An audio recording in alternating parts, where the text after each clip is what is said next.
ಹೆಣ್ಮಕ್ಳು ಅಂದಮೇಲೆ ಗಂಡ ಮನೆ ಮಕ್ಕಳು ಅಡುಗೆ ಸಂಜೆ ಏನು ಮಾಡಲಿ ಮಧ್ಯಾಹ್ನ ಏನು ಮಾಡಲಿ ರಾತ್ರಿ ಏನು ಮಾಡಲಿ ಮಕ್ಳಿಗೆ ಬಾಕ್ಸಿಗೆ ಏನು ಕಟ್ಟಲಿ ಇದೇ ಟೆನ್ಷನಲ್ಲಿ ಇರ್ತೀವಿ.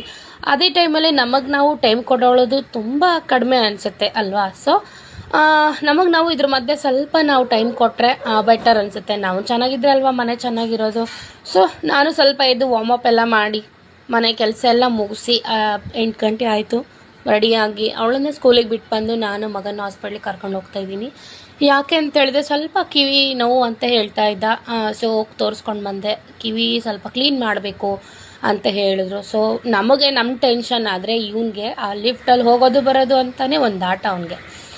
ಸೊ ಕರ್ಕೊಂಡೋದ್ರು ಕ್ಲೀನ್ ಮಾಡೋಣ ಅಂತ. ನೋಡಿ ಎಷ್ಟು ಗಲೀಜಿದೆ ಅಂದರೆ ಕಿವಿಯಲ್ಲಿ ಅದು ಎಲ್ಲ ಗಟ್ಟಿಯಾಗ್ಬಿಟ್ಟಿದೆ. ಕೈ ಕಿವಿ ಒಳಗೆ ಹಾಕ್ತೆ ಆದರೆ ಅದೆಲ್ಲ ಗಲೀಜಾಗಿತ್ತು. ಅದನ್ನೆಲ್ಲ ಫೈನಲಿ ಕ್ಲೀನ್ ಮಾಡಿಸ್ಕೊಂಡ್ವಿ.